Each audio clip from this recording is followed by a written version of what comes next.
इस संसार में हर व्यक्ति की आस्था किसी न किसी शक्ति या प्रभु में होती है। जीवन में हम बहुत से उतार चढ़ाव से गुजरते हैं। कई बार हमें वो मिलता है जो हम चाहते हैं और कई बार नहीं।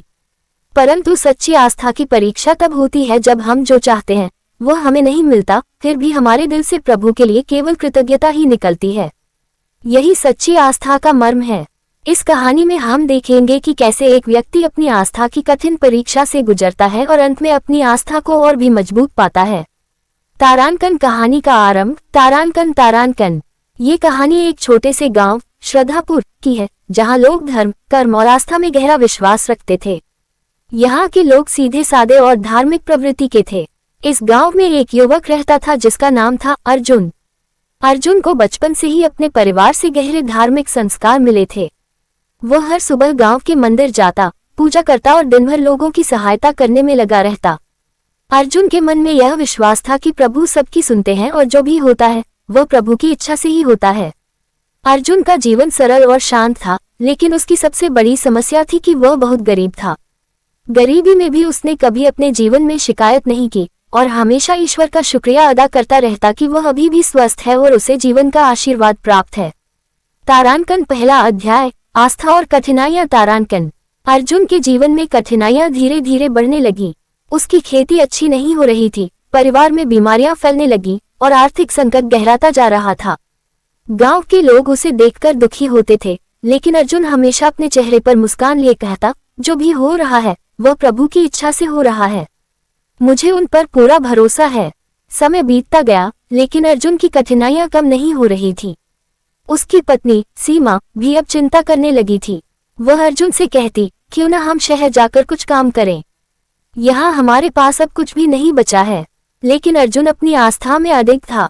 उसने सीमा को समझाया, ईश्वर हमारी परीक्षा ले रहे हैं, हमें विश्वास रखना चाहिए, जो हमें चाहिए वह समय आने पर हमें मिल जाएगा। तारानकन दूसरा अध्याय। आस्था की पहली परीक्षा। तारानकन। कुछ महीनों बाद अर्जुन के परिवार पर एक बड़ा संकट आ गया। उसका इकलौता बेटा अंकित गंभीर रूप से बीमार हो गया। अर्जुन और सीमा ने गांव के हर डॉक्टर को दिखाया, लेकिन कोई भी अंकित को ठीक नहीं कर पाया। अर्जुन ने अपनी पूरी जमा पूंजी बेटे के इलाज में खर्च कर दी, लेकिन कोई फायदा नहीं हुआ। इस स्थिति में भी अर्जुन ने अपनी आस्था नहीं खोई। वह दिन रात मंदिर जाकर प्रभु से प्रार्थना करता रहा, लेकिन उसका बेटा दिन ब दिन कमजोर होता जा रहा था। गांव के लोग अर्जुन को समझाने लगे कि वह अपनी आस्था को छोड़ दे और शहर के किसी बड़े डॉक्टर के पास जाए। लेकिन अर्जुन ने जवाब दिया, यदि प्रभु चाहेंगे तो मेरे बेटे को वही ठीक करेंगे। हमें अपने कर्म करने हैं, बाकी सब प्रभु के हाथ में है। तारानकन तीसरा अध्याय। हृदय विदारक संकट। तारानकन। एक दिन अर्जुन का बेटा इस दुनिया से चला गया। यह अर्जुन और सीमा के लिए सबसे बड़ा आघात था। सीमा पूरी तरह से टूट गई और गांव के लोग भी अर्जुन के दुख में शामिल थे। गांव के लोग सोचते थे कि अब अर्जुन की आस्था टूट जाएगी, लेकिन सभी को हैरानी हुई जब अर्जुन ने अपने बेटे के अंतिम संस्कार के दिन कहा, प्रभु की इच्छा से ही मेरा बेटा इस दुनिया में आया था और प्रभु की इच्छा से ही वह चला गया। मैं प्रभु का शुक्रगुजार हूँ कि उन्होंने मुझे इतना प्यारा बेटा दिया और उसके साथ समय बिताने का अवसर दिया। अर्जुन की यह बात सुनकर सभी चकित थे। गांव के बुजुर्गों ने अर्जुन से कहा, बेटा तुम्हारी आस्था अद्भुत है, लेकिन ये समय शोक का है। अर्जुन ने विनम्रता से कहा, शोक तब होता है जब हम प्रभु की इच्छा के खिलाफ जाते हैं। मुझे दुख है कि मेरा बेटा चला गया, लेकिन मैं आभारी हूँ कि प्रभु ने मुझे ये परीक्षा दी ताकि मैं अपनी आस्था को और मजबूत कर सकूं। तारानकन चौथा अध्याय। नई चुनौतियां। तारानकन। अर्जुन और सीमा ने अपने बेटे के जाने के बाद भी जीवन को सकारात्मकता के साथ अपनाया, लेकिन समस्याएं अभी भी खत्म नहीं हुई थीं।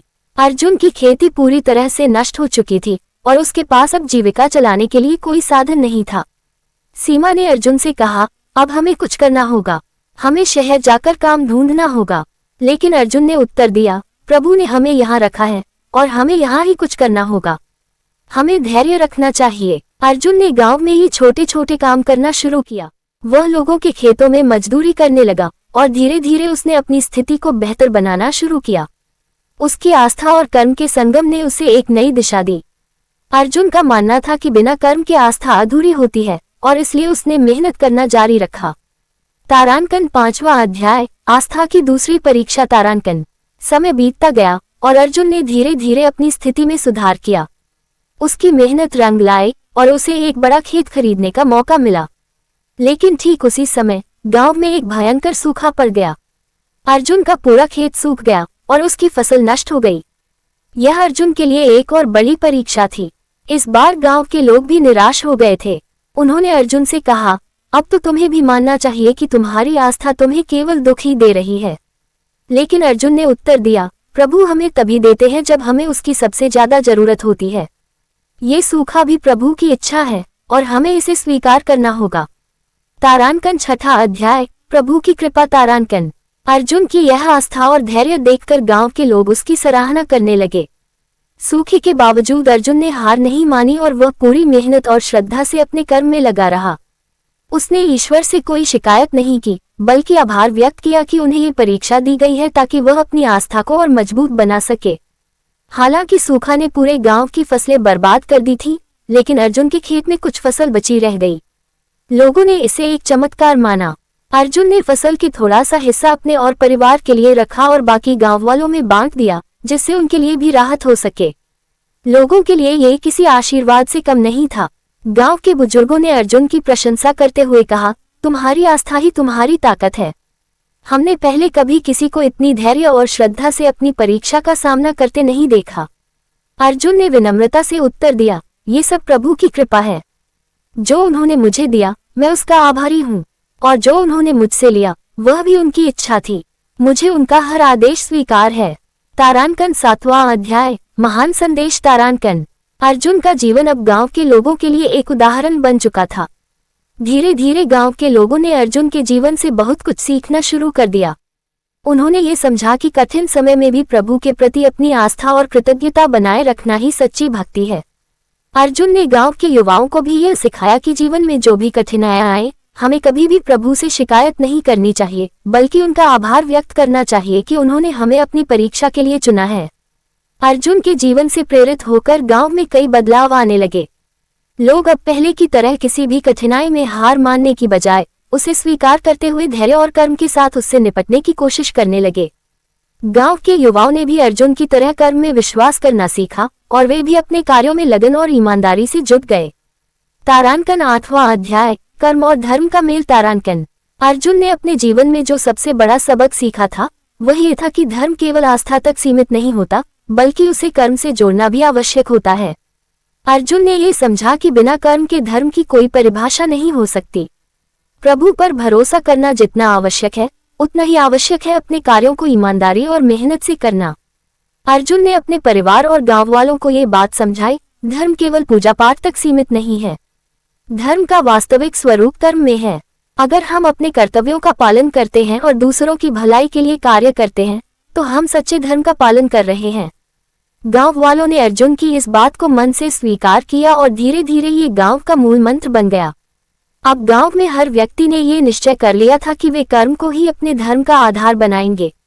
अर्जुन की यह बात अब हर किसी के दिल में बैठ चुकी थी कि जीवन में चाहे कितनी भी कठिनाइयां आए, प्रभु पर विश्वास रखते हुए हमें अपने कर्तव्यों का पालन करना चाहिए। तारांकन 9वां अध्याय, आस्था का फल। तारांकन। अर्जुन की ये दृढ़ आस्था और मेहनत रंग लाई। धीरे धीरे उसके हालात सुधरने लगे। गांव में अच्छी बारिश हुई और उसकी फसलें लहलहाने लगी।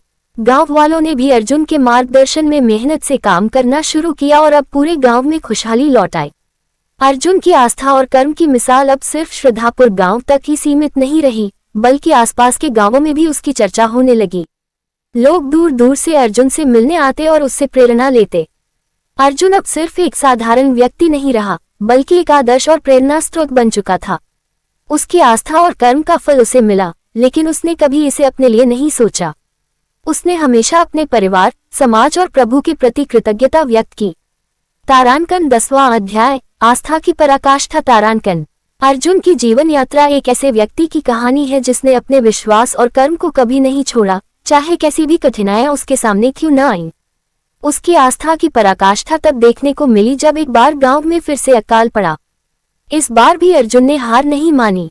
उसने लोगों को प्रोत्साहित किया, मेहनत की और गांव वालों के साथ मिलकर नए उपाय ढूंढे। अकाल के समय में भी अर्जुन ने ईश्वर पर अपने विश्वास को नहीं छोड़ा। उसने गांव के लोगों के लिए अन्न जुटाया और सभी के साथ मिलकर एक बार फिर गांव को संकट से उबारा। गांव के लोगों के लिए अर्जुन अब केवल एक व्यक्ति नहीं, बल्कि एक मार्गदर्शक और आदर्श बन चुका था। उसकी आस्था की परीक्षा अब पूरी हो चुकी थी और उसने हर बार सफलता प्राप्त की। तारांकन निष्कर्ष। तारांकन अर्जुन की यह कहानी हमें ये सिखाती है कि जीवन में आस्था और कर्म का मिलन ही सच्चे धर्म की पहचान है। बिना कर्म के धर्म अधूरा होता है और बिना आस्था के कर्म निष्फल। अर्जुन ने अपने जीवन से यह साबित किया कि चाहे कितनी भी कठिनाइयां आए, अगर हम अपने कर्तव्यों का पालन करते हैं और प्रभु पर अटूट विश्वास रखते हैं तो कोई भी संकट हमें हरा नहीं सकता। ये कहानी केवल अर्जुन की नहीं है, बल्कि उन सभी लोगों की है जो जीवन में कठिनाइयों का सामना करते हैं और अपने विश्वास और कर्म के बल पर उन्हें पार करते हैं। अर्जुन की तरह हमें भी जीवन में प्रभु के प्रति कृतज्ञ रहना चाहिए, चाहे हमें वह न मिले जिसकी हमें उम्मीद हो। यही सच्ची आस्था है और यही जीवन का वास्तविक धर्म है।